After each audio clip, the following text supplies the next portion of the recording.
Ar kada pagalvojote, kad patys didžiausi gyvenimo iššūkiai galbūt visai ne kliūtis, o, tiesą sakant, laiptai į sėkmę?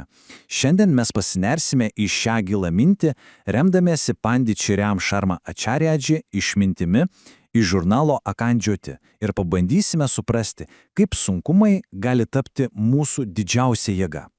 Nuo kokia prasme slypi gyvenime be jokios kovos? Ar visiška ramybė ir komfortas yra tas tikrasis tikslas, o gal tai tik iliuzija, kuri veda į sąstingį? Pasigilinkime ir paieškokime atsakymų, kaip būtent sunkumai mus formuoja ir, grūdina. Įsivaizduokime gyvenimą kaip kalvę. Būtent tame karštyje, spaudime ir nuolatinėje kovoje mūsų charakteris yra kalimas ir formuojamas. Autorius teigia, kad pats gyvenimo apibrėžimas ir yra procesas, kuriame susiduriama su šyškiais tam, kad būtų pasiekta pažanga. Tai ne kokia bausmė, tai pats mechanizmas.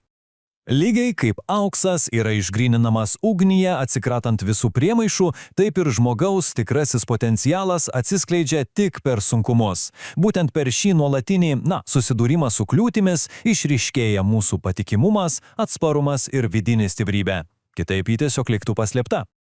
Štai čia atsiveria du, visiškai skirtingi keliai. Vienas – tai aktyvi kova, kuri veda į spindesį ir potencialo realizavimą, net jei tas kelias ir duobėtas.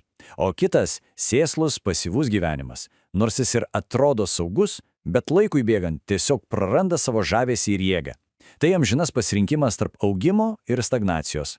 Tačiau pripažinkime, susidūrus su iššūkiu, kokia yra ta pirmoji instinktyvi reakcija.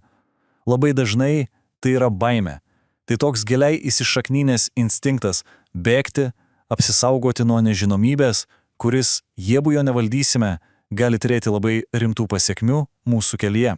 Ši baimės ir netikrumo būsena gali tiesiog sukaustyti mūsų mąstymą. Ji verčia priimti trumparegiškus sprendimus, ar tai būtų karjera, santykiai ar asmeninis tobulėjimas. Sprendimus, kurie kyla labiau iš noro išvengti skausmo, o nesiekti ilgalaikio augimo. Ir kai baimė perima vairą, prasideda tas kelias žemyn, prarandamas pasitikėjimas savimi, atsiranda nepilnavertiškumo jausmas ir galiausiai žmogus gali atsidurti tokiame užburtame nesėkmių ir nusivylimo rate, kur kiekvienas naujas iššūkis atrodo dar baisesnis. Bet ar tikrai iššūkiai yra skirti mus palaužti? O gal mes tiesiog neteisingai jo suprantame? Dabar pereikime prie esminio požiūrio pokyčio, kuris gali viską apversti aukštyn kojomis ir atverti visiškai naujas perspektyvas.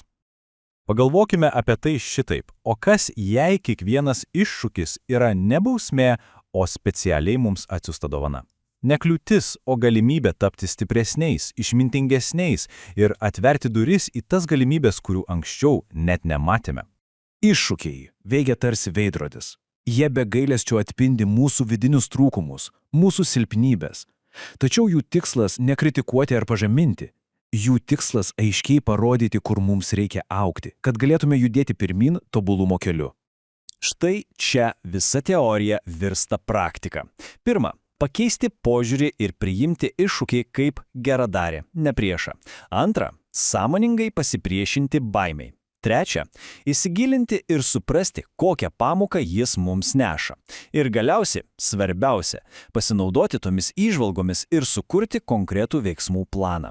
Tai yra aiškus kelias, kaip paversti sunkumus savo pranašumu. Bet kova tuo nesibaigia. Iš tiesų, čia atsiveria dar gilesnis mūšis, kuris vyksta dviem frontais vienu metu, tiek išorinėme pasaulyje, tiek mūsų pačių viduje. Viename mūšio lauke išorinis pasaulis su savo aplinkybėmis, konfliktais ir varžovais. Tačiau kitame ir galbūt dar nuožmesnėme lauke mūsų pačio vidus. Čia mes kovojame su savo ego, prisirišimais, silpnybėmis ir tuo nuolatiniu malonumų troškimu. Norint laimėti šį dvigubo mūšį, vien valios jėgos neužtenka. Reikalingas gilesnis dvasinis supratimas. Jį galima ugdyti bendraujant su išmintingais mentoriais, skaitant įkvėpiančią literatūrą ar tiesiog skiriant laiko giliems apmąstymams.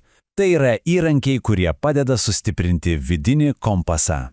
Gerai, dabar pažiūrėkime, kaip visa ši kelionė priėmus iššūkius ir sustiprinus vidinį pasaulį pasiekia savo kulminaciją, kaip ta kova virsta prasmingu keliu link galutinio tikslo. Šis kilimas aukštyn turi turėti kilnų tikslą. Kiekvienas žingsnis įveikiant iššūkius privalo būti grindžiamas tiesa ir teisingumu, juk galutinis siekis tai ne tik asmeninė sėkmė, bet ir visų gerovė. Štai šis principas ir suteikia visai kovai gilesnę prasme. Ši mintis yra tiesiog neįtikinai išlaisvinanti. Ji primena, kad praeities klaidos ar nesėkmės neturi mūsų apibrėžti. Kiekvieną akimirką, kiekvieną valandą mes turime galę atversti naują lapą ir vėl pasirinkti augimo kelią. Ir štai prieiname prie pačios esmės – tikėjimo.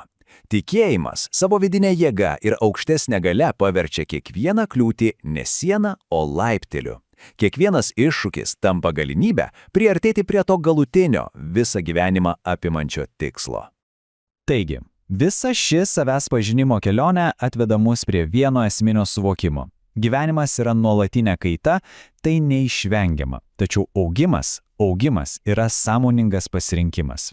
Tad koks bus mūsų pačių pasirinkimas, kai susidursime su kita neišvengiama kliūtimi?